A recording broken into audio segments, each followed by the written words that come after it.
Don't think that just because you don't hold up signs that say, God hates fags, some reason to brag, or something to show off like a merit badge. Don't tell yourself that I'm good because I'm not like them. Being a Christian is about so much more than just not being socially condemned. You may not ever be able to do anything without offending somebody.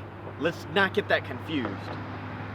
But church, I think it's time that we start learning the importance of walking a little in somebody else's shoes. You see, we've grown too comfortable with this idea that what we perceive somehow removes us from needing to learn what everybody else believes.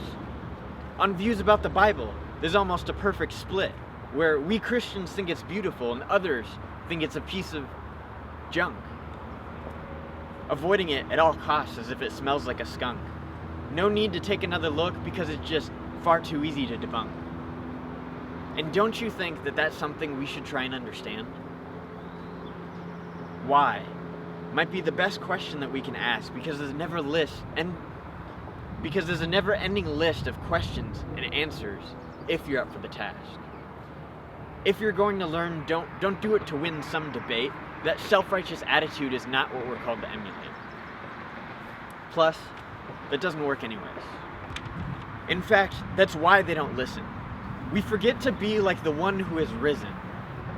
Otherwise, they might take a second look from our position. Citing Bible verses that say Christians will be hated is not an excuse to be offensive. Don't get defensive, we've all made this mistake. But let's just start being more aware of the issue for Christ's sake. What happened to the fruits of the Spirit?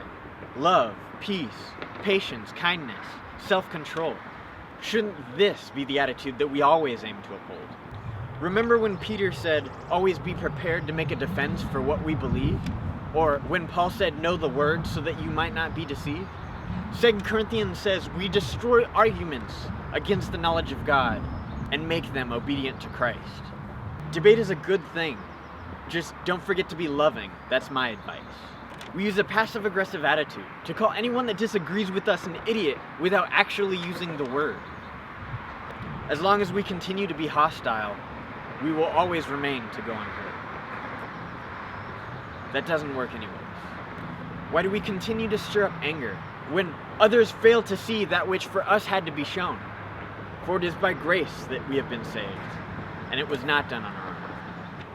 When their preconceived notions presuppose against our premises, we respond with hostility and an aggressive defensiveness. Is it crazy to think that we could disagree with somebody and still get along? Then maybe we can discuss the idea that you can be logical and still wrong. Let me be clear. I'm not looking to start an army of Christian debaters that can prove that God exists and make fools of all these haters.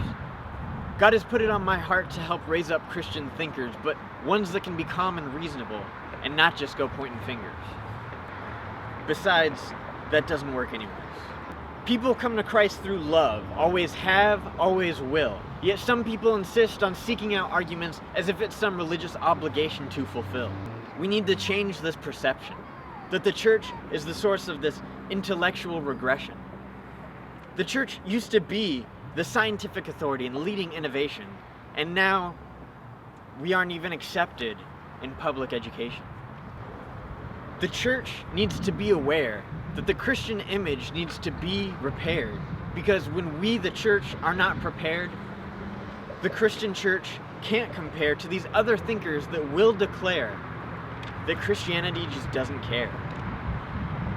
And maybe that's fair. Look, being prepared isn't just knowing what to say, it's about the knowledge and character that we continuously display.